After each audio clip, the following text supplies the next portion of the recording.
룻기와 함께하는 인생 여정 시리즈 첫 번째 시간입니다. 오늘 룻기와 함께하는 인생 여정 시리즈 첫 번째, 오늘 함께 우리가 보고자 하는 본문은 룻기서 1장 1절에서 6절입니다. 룻기 시작하는 오늘 본문에 보시면 여러 인물들이 등장하는 것을 볼 수 있습니다. 엘리멜렉과 나오미, 말론과 기련, 그리고 오르바와 룻입니다. 그런데 여기에 등장하는 이 인물들 중에서 룻기 저자가 한 인물을 가지고 각절에서 서로 다르게 표현하고 있는 것을 볼 수 있습니다. 그가 누구일까요? 그는 바로 나옴입니다. 자, 그럼 나옴에게 대해서 이 룻기 저자가 각절에서 어떻게 소개하고 있는지 한번 볼까요? 먼저 1절과 2절을 보시면 나오미를 가리켜 그의 아내라고 부르고 있습니다. 2절에서는 나오미를 가리켜서 그의 아내, 즉 엘리멜렉의 아내라고 부르고 있죠. 이것은 무엇을 말하는 것일까요?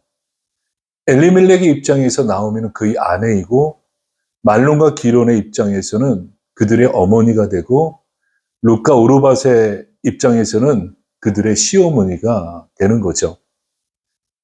그러다 3절에 보시면 나오미에 대한 소개가 또 달라지고 있습니다.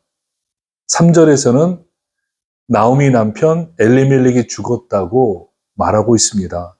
그리고 나오미의 두 아들이 남았다고 말하고 있죠.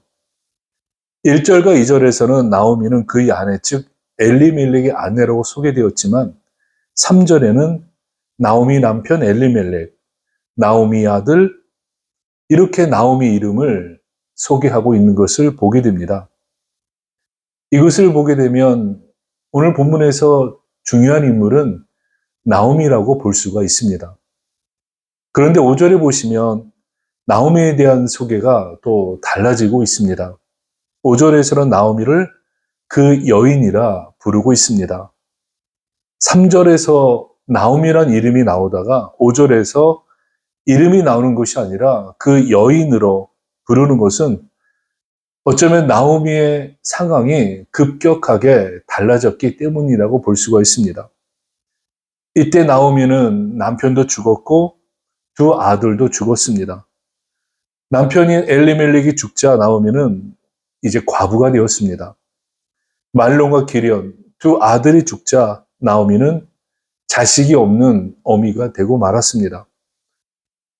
그 당시 이스라엘 사회에서는 이 여성의 위치라는 것은 남편과 또 자식과의 관계를 통해서 규정이 되었습니다. 그런데 나오미에게서 남편과 아들들이 죽었다는 것은 이제 나오미는 한 인간으로서 그녀가 가지고 있는 사회적이고 인격적인 존재감이 사라졌다는 것을 의미합니다.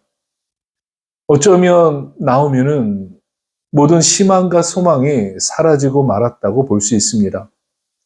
아무런 희망도 없고 어떤 인간적인 기대도 할 수 없는 비참한 현실에 처했던 나오미가 이때 결심한 것이 있었습니다. 그것은 자신의 고향인 이스라엘로 돌아가자는 것이었습니다.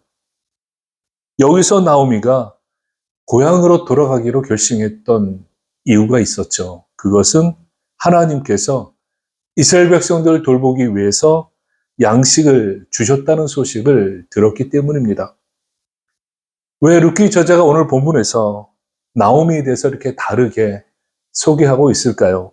그것은 룻기 저자는 나오미가 처해 있는 현실과 또한 나오미가 하나님에 대해서 가지고 있는 그녀의 인식을 연결시켜주고 있기 때문입니다. 6절에 보시면 나오미를 또 이렇게 소개하고 있습니다. 그 여인. 여기서 그 여인은 남편도 죽고 아들도 죽고 홀로 남은 절망적인 여인이라고 볼 수가 있습니다. 그런데 이 여인이 중요한 것은 자신의 이런 비참한 현실이 자신의 인생의 전부가 아니라고 생각했던 것입니다. 왜냐하면 이 여인은 하나님께서 양식을 주시는 것을 하나님께서 자신들을 돌보시는 것이라고 믿었기 때문입니다. 오늘 본문에서 우리가 적용해 볼 수 있는 게 무엇이겠습니까? 내가 처해 있는 지금의 현실이 내 인생의 전부가 아니라는 것입니다. 나오미는 정말로 절망적이고 소망이 없는 자신의 현실만 생각한다면 어쩌면 그녀는 살아갈 근거가 아무것도 있지 않을 것입니다. 남편도 죽고 아들도 죽었는데 무엇을 가지고 인생을 살아갈 수 있겠습니까? 그렇지만 나오미는 지금의 현실이 자신의 인생의 전부가 아니라고 생각했던 것입니다. 나오미는 비록 현실이 비참하지만 그러나 하나님께서 분명히 자신의 삶을 돌보실 것을 믿었습니다. 나오미는 하나님은 살아계시고 하나님은 이 세상을 선한 의지로 주관하시는 분임을 믿었기 때문입니다. 때때로 우리들이 사람들이 다 누리는데 내가 누리지 못할 때 많이 우리는 괴로워합니다. 다른 사람들은 시험에 다 붙었지만 나만 떨어졌을 때 많이 힘들어하죠. 내가 생각했던 계획이 정말 완벽하게 생각했는데 그 계획이 되지 않을 때 우린 많이 고통스러워합니다. 그럴 때마다 우리 스스로에게 드는 생각은 나는 정말 무능한 사람인가? 나는 정말로 실패한 인생을 사는 사람인가? 그러면서 자신을 비난하며 지금의 현실이 자신의 인생의 모든 것이라고 생각할 때가 종종 있습니다. 어쩌면 나오미 인생이 그런 인생인지도 모릅니다.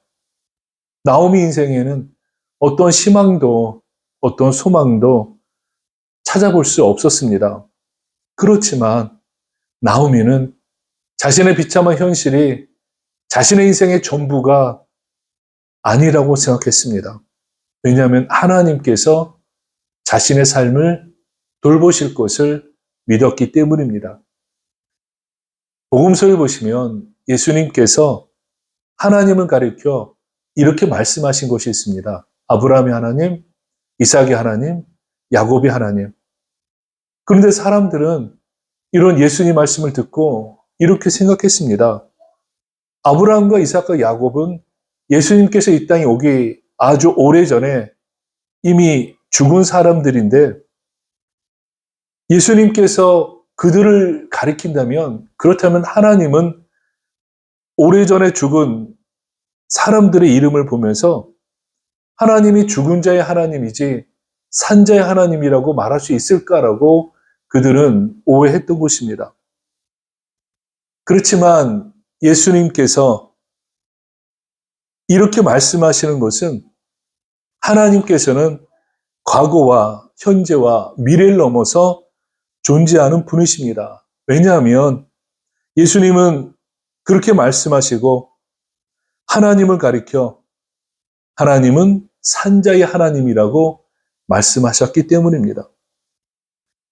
이런 예수님의 말씀은 지금의 현실이 계속해서 이어지는 것이 아니라 언제든지 또 얼마든지 하나님의 선한 의지에 따라서 우리의 현실이 변할 수 있다는 것을 말씀하시고 또 하나님 백성들의 지금의 현실이 전부가 아니라는 것을 말씀해 주시는 것입니다.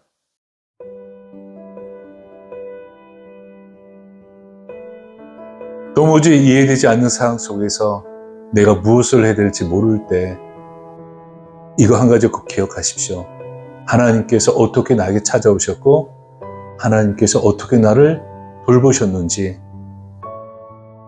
우리가 이것을 기억할 수 있을 때 내가 지금 겪고 있는 이 현실이 내 인생의 전부가 아니고 내 인생은 얼마든지 달라질 수 있다는 것을 우리는 확신할 수 있을 것입니다.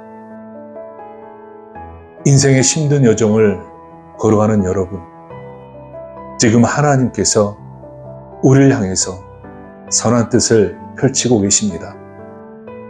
그러니 내일 어떻게 될까, 무엇을 할까 염려하지 마십시오.